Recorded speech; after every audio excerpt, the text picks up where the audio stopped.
जय श्री राधे कृष्णा।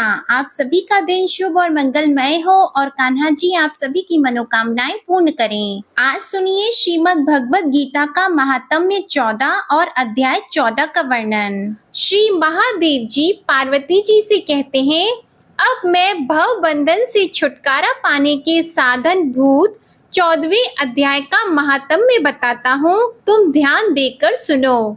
सिंघल द्वीप में विक्रम बेताल नामक एक राजा थे जो सिंह के समान पराक्रमी और कलाओं के भंडार थे।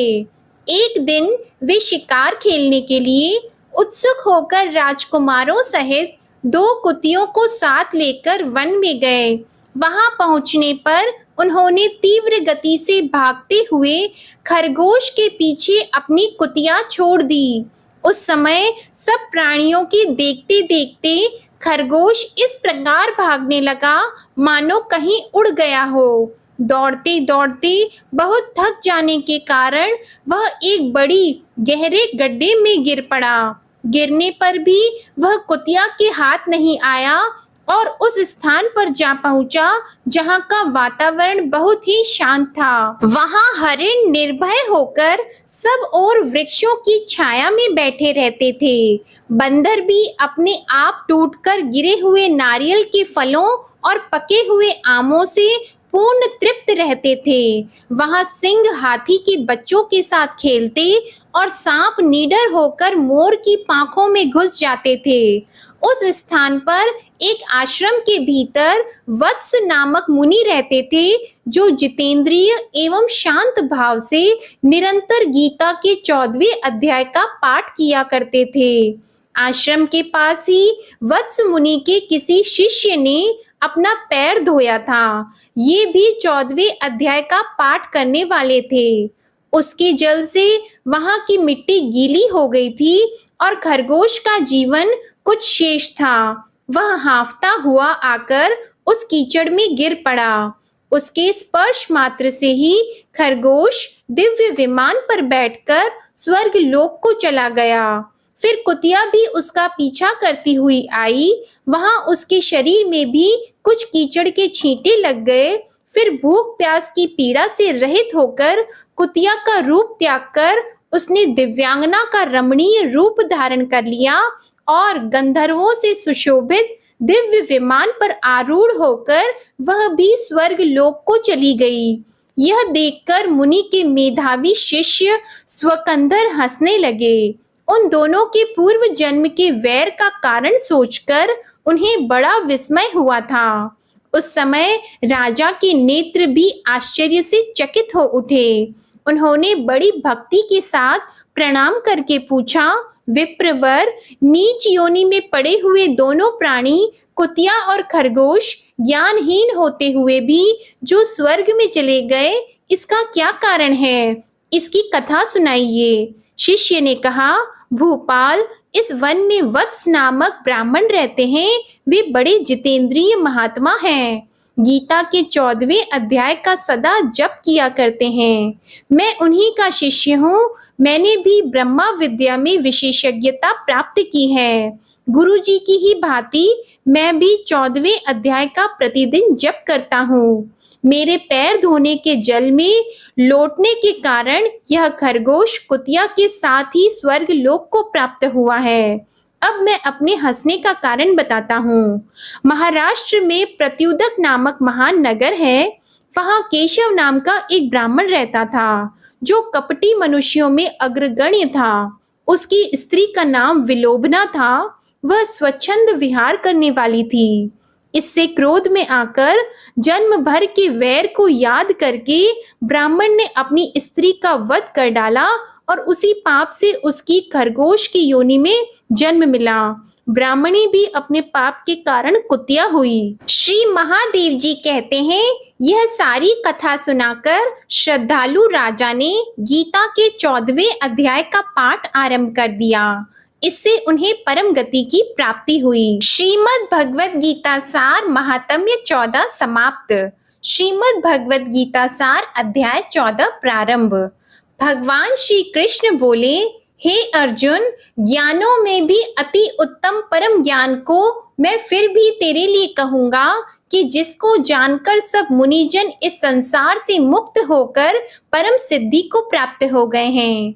अर्जुन, इस ज्ञान को आश्रय करके अर्थात धारण करके मेरे स्वरूप को प्राप्त हुए पुरुष सृष्टि के आदि में पुनः उत्पन्न नहीं होते हैं और प्रलय काल में भी व्याकुल नहीं होते हैं, क्योंकि उनकी दृष्टि में मुझ वासुदेव से भिन्न कोई वस्तु है ही नहीं। हे अर्जुन, मेरी महत ब्रह्मा रूप प्रकृति अर्थात त्रिगुणमयी माया संपूर्ण भूतों की योनि है, अर्थात गर्भाधान का स्थान है और मैं उस योनि में चेतन रूप बीज को स्थापन करता हूँ। उस जड़ चेतन के संयोग से सब भूतों की उत्पत्ति होती है। हे अर्जुन, नाना प्रकार की सब योनियों में जितनी मूर्तियां अर्थात शरीर उत्पन्न होते हैं, उस सब की त्रिगुणमयी माया तो गर्भ को धारण करने वाली माता है और मैं बीज को स्थापन करने वाला पिता हूँ। हे अर्जुन, सत्व गुण, रजोगुण और तमोगुण ऐसे यह प्रकृति से उत्पन्न हुए तीनों गुण इस अविनाशी जीवात्मा को शरीर में बांधते हैं। हे निष्पाप, उन तीनों गुणों में प्रकाश करने वाला निर्विकार सत्व गुण तो निर्मल होने के कारण सुख की आसक्ति से और ज्ञान की आसक्ति से अर्थात ज्ञान के अभिमान से बांधता है।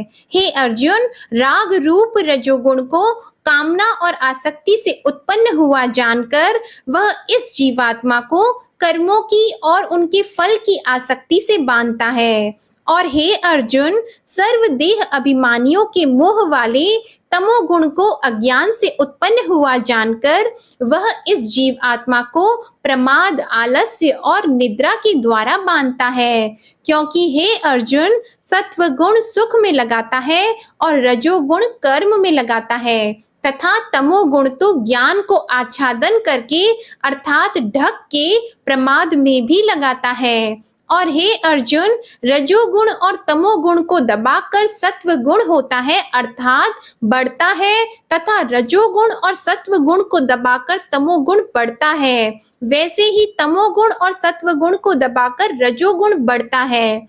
इसलिए जिस काल में इस देह में तथा अंतःकरण और इंद्रियों में चेतनता और बोध शक्ति उत्पन्न होती है, उस काल में ऐसा जानना चाहिए कि सत्व गुण बढ़ा है। और हे अर्जुन, रजोगुण के बढ़ने पर लोभ और प्रवृत्ति अर्थात सांसारिक चेष्टा तथा सब प्रकार के कर्मों का स्वार्थ बुद्धि से आरंभ एवं अशांति अर्थात मन की चंचलता और विषय भोगों की लालसा यह सब उत्पन्न होते हैं।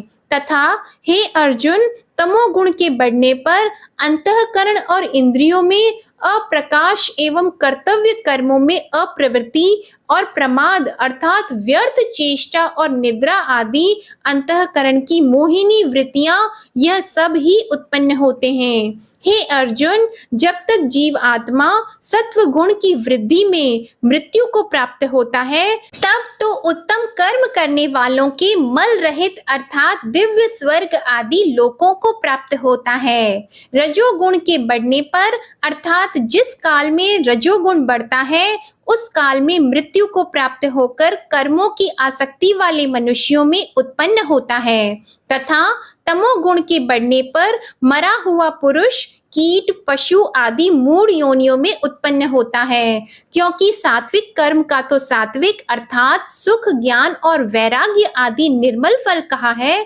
और राजस कर्म का फल दुख एवं तामस कर्म का फल अज्ञान कहा है। सत्व गुण से ज्ञान उत्पन्न होता है और रजोगुण से निसंदेह लोभ उत्पन्न होता है तथा तमोगुण से प्रमाद और मोह उत्पन्न होते हैं और अज्ञान भी होता है। इसलिए सत्व गुण में स्थित हुए पुरुष स्वर्ग आदि उच्च लोकों को जाते हैं और रजोगुण में स्थित हुए राजस पुरुष मध्यम अर्थात मनुष्य लोक में ही रहते हैं एवं तमोगुण के कार्य रूप निद्रा, प्रमाद और आलस्य आदि में स्थित हुए तामस पुरुष अधोगति को अर्थात कीट, पशु आदि नीच योनियों को प्राप्त होते हैं। हे अर्जुन, जिस काल में दृष्टा अर्थात समष्टि चेतन में एक ही भाव से स्थित हुआ साक्षी पुरुष तीनों लोकों के सिवा अन्य किसी को करता नहीं देखता है अर्थात गुण ही गुणों में बरतते हैं